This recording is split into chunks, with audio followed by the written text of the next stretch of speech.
guys are good too. Okay, we're gonna, sorry, I like almost choked on mine. My name's Yvette, and today we're here in the East Village at Nomad to explore a traditional Moroccan dish called Tangia. Joining me is Moroccan American artist Abir, who is going to teach me more about a cuisine that's close to her heart. It's delicious, it's flavorful, and it's probably gonna be the best food you have.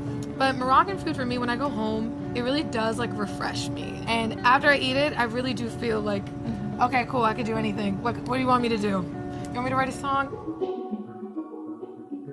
Tangia gets its name from this vessel. It's an urn-like clay pot that was originally used to preserve butter and olive oil. Originating from Marrakech, Tangia was nicknamed the bachelor's stew because the dish was predominantly made by and for Moroccan men, mainly unmarried workers, soldiers, and shepherds who traveled far from home.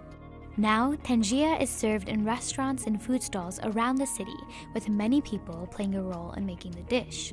But don't get it confused with the well-known Moroccan tagine. Tangia and tagine are very different dishes. The one commonality between the two is that they both get their names from the pots they are cooked in. If you say Tangia, you're referring to a jar and not a plate with a dome on top. And people try not to go for it because they have to wait 5 hours. Tagine or Tangia, it is a slow-cooked meal, and it takes 5 to 6 hours to get the like soft meat and just the right stew. Traditionally, a group of friends pitch in to buy the necessary ingredients for tangia from a butcher, which include a preferred cut of meat, along with various herbs and spices.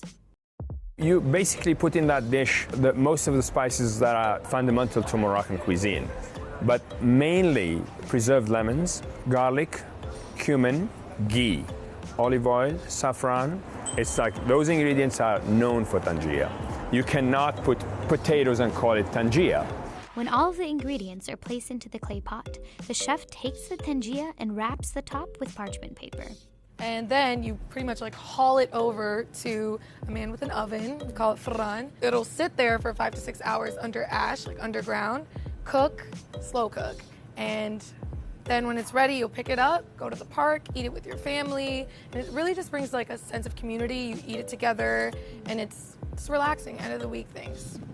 In Marrakech, these communal ovens are adjacent to hammams, which are Turkish or Moorish baths that most Moroccans visit at least once a week. The same fire that heats water in the bathhouse is used to slow cook the tangia, so it's not unusual to turn up to a steam room with a pot full of meat. Inside, the oven operator, or farnaci, may be responsible for watching over dozens of tangia nestled into the ashes at once. So, and you give it to them, and they put it inside. So you find like 30 tangias sometimes, 40 tangias in there, and all of them like named. They know the guy who makes them, he knows which one is what. And everybody's waiting and rubbing their hands, waiting for that deliciousness. At Nomad, Mahani makes his tangia with goat and uses a wood oven to slowly heat up the clay pot until the meat is tender and falling apart. When the stew is ready, friends enjoy the tangia with a side of bread or couscous and end the meal with Moroccan mint tea.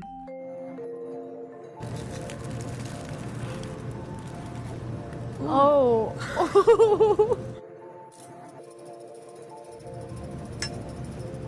How does it taste? Oh my god. That is so good. It's like tangy, and you can feel the smokiness of just the meat itself because it's been in the oven for so long. You have to try it. All right.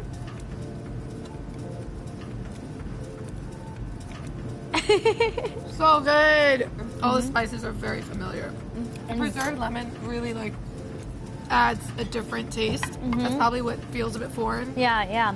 All right, so you're just gonna grab it, Yeah. and you're just gonna suck right through the middle, and all of that goodness is gonna come right out. Okay.